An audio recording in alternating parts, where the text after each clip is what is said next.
My nightmare was about a very odd funeral ritual that took place late at night in the middle of an open field. There were 12 identical monks, dressed in identical black mourning robes, sitting in a circle. Their eyes were closed and they were chanting. I happened to be standing in the middle of the circle and beside me was a coffin.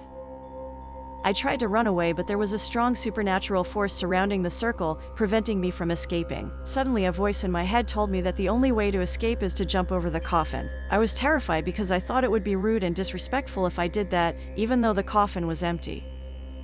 At that moment, something immediately controlled my legs and made me jump over the coffin 3 times. Each time I jumped, it was faster than before, and the 12 monks also speeded up the pace of their chanting. After I jumped for the 3rd time, their eyes suddenly opened. They looked really fierce, their eyes large and unblinking. I felt anger in the energy surrounding them. The weird thing was, just before I ran out of the circle, I heard the sound of what I think was Japanese shrine maiden bells. I also felt and saw out of the corner of my eye, a long white sleeve brush past my right cheek. Then instantly I was out of the circle. I looked back behind me, but there was no one, except the circle of monks still sitting there with the coffin. That was when I woke up with cold sweat and a headache that lasted a few days. Strangely, I believe that the white-sleeved entity was the one who helped me escape. Its presence calmed me and made me less afraid of this nightmare. After I woke up, I can't help but keep thinking about the entity that had saved me in that nightmare. Could the nightmare be related to Japanese funeral rituals and shrine maidens? And could the entity have been a spirit guide of some sort? This nightmare felt very significant and I can't seem to forget about it. I'm curious to know what it means. Can someone please offer their advice and interpretations? Many thanks in advance. P.S. Here's a bit of info about me that might help with the interpretation, be of relevance. I'm a girl in my early 20s, with a phobia of anything related to death ever since I'd attended my great-grandma's funeral when I was 11 years old. It was a small Christian funeral held at peaceful church, though I still remembered feeling very sad, scared and uneasy back then, when we had to place flowers in the coffin and I saw my great-grandma lying there. I love her very much and remember her as a very cheerful and friendly person. But my family members don't really understand why I'd felt so scared and even developed this irrational phobia of death. It's great that you've provided some important background information about yourself, because that can result in a more accurate interpretation. Also useful are the mythologies, stories, and beliefs, etc. of people over the centuries regarding some images in your dreams, such as circles, monks, coffins, death, supernatural forces, and the apparent presence of a Japanese Miko or female shaman. That's because your dream is what Carl Jung termed archetypal. That is, it came from the deepest layers of your psyche at this important transitional period of your life in order to show your objective situation at this time, along with some advice on what to do next. It uses various deeply important symbols which are more collective in nature instead of personal. In addition, this dream appears to be connected with your earlier one from over a year ago about the attacking Mina bird. Just to let you know that, although I'm looking at your dreams from the point of view of Jungian psychology, for the sake of simplicity, I won't be going into long, detailed descriptions which could tend to put you off. Unfortunately, this might lend the interpretations too much of an arbitrary tone. So if you'd like to explore Jung's basic ideas more fully, I'd recommend Man and His Symbols, which Jung edited, and for which he wrote the first long chapter on symbols and dreams.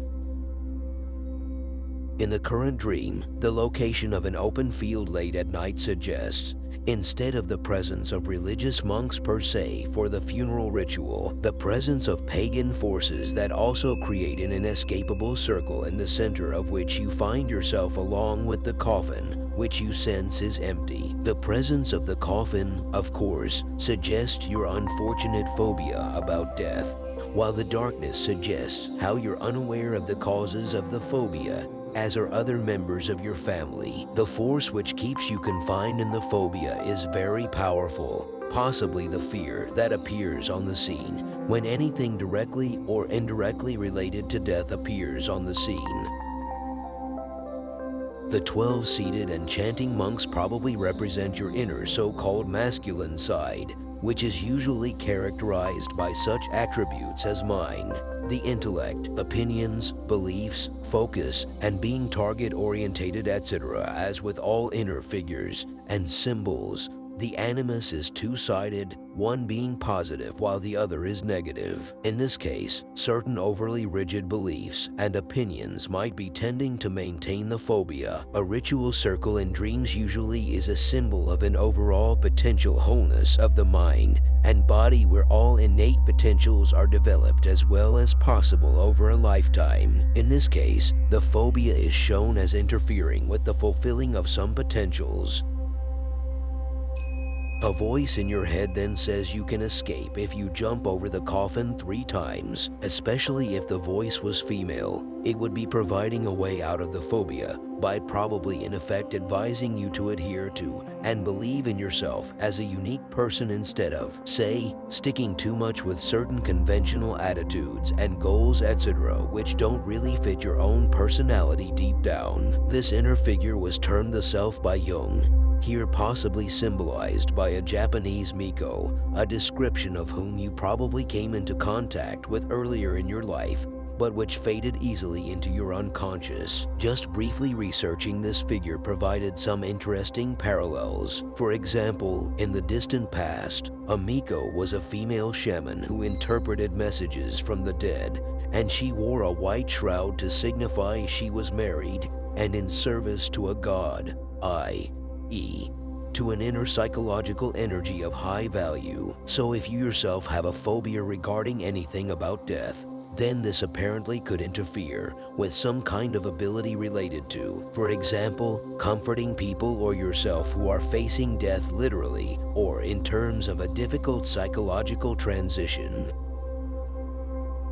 For various reasons, the role of the Miko has diminished to the point of such young women being merely hostesses at Shinto shrines, as it were. The fact that the dream has created a link to this backstory might possibly mean that an important potential within you is tending to be demeaned for whatever reason.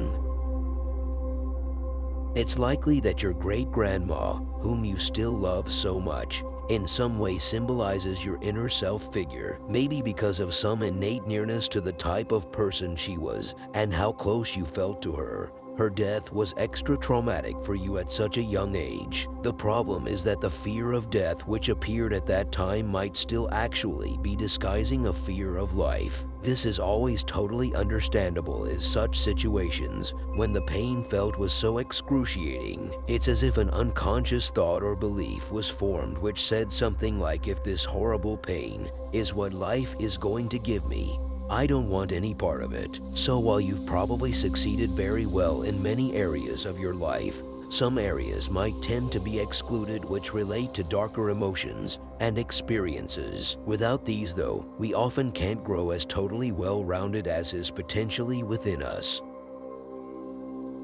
In the dream, it looks like the Miko energy seizes you in an unconventional way. The extreme anger of the monks at you doing this and gaining freedom from the circle could mean that any such leap of faith in tossing aside your fear about death by following a rush of enthused energy from within could be followed by guilty thoughts like, I have no right to be happy, I must never do anything which might cause another person to be hurt, etc., etc. That's because a kind of similar opinion tried to get in the way of escaping the monks, i.e., I was terrified because I thought it would be rude and disrespectful if I did that, even though the coffin was empty.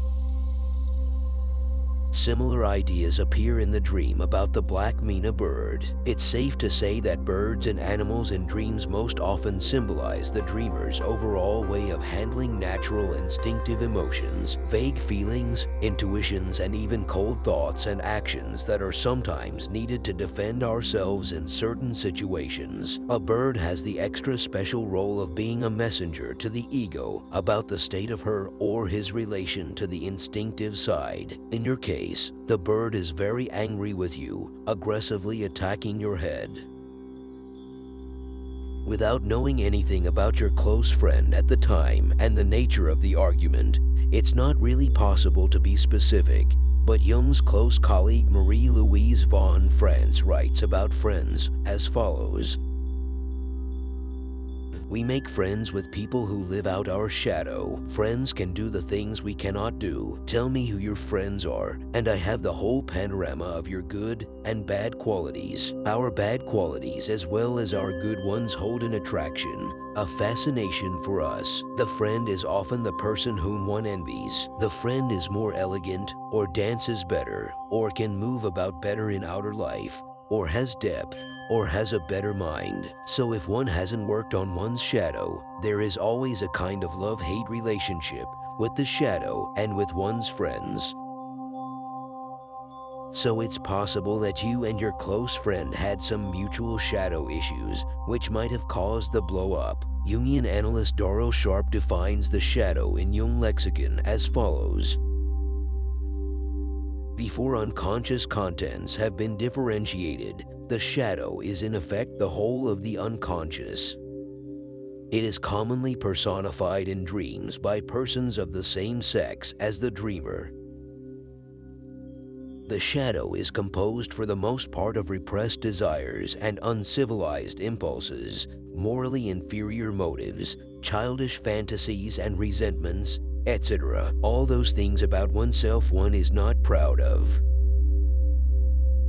The shadow is not, however, only the dark underside of the personality. It also consists of instincts, abilities, and positive moral qualities that have long been buried or never been conscious. Because the mina is black in your dream, it possibly could represent a part of your shadow to which you normally don't give a voice, i.e., the mina doesn't make any sounds, but the argument was maybe somehow related to something it's really angry about because you might tend to ignore its presence too often, namely, something related to the head and brains. This leads back to the possibility of negative opinions, etc., as related to the current dream, which appear to be hurting the instincts, as exemplified by the troubling symptom of the phobia over death-related issues. The earlier dream apparently also shows you as unwilling to accept the possibility that any message from the unconscious could or should be negative, but it's possible that the argument the day before, as upsetting as it was, failed to have you come to see a kind of annoying habit or trait in yourself, causing the mina to explode in rage, so to speak.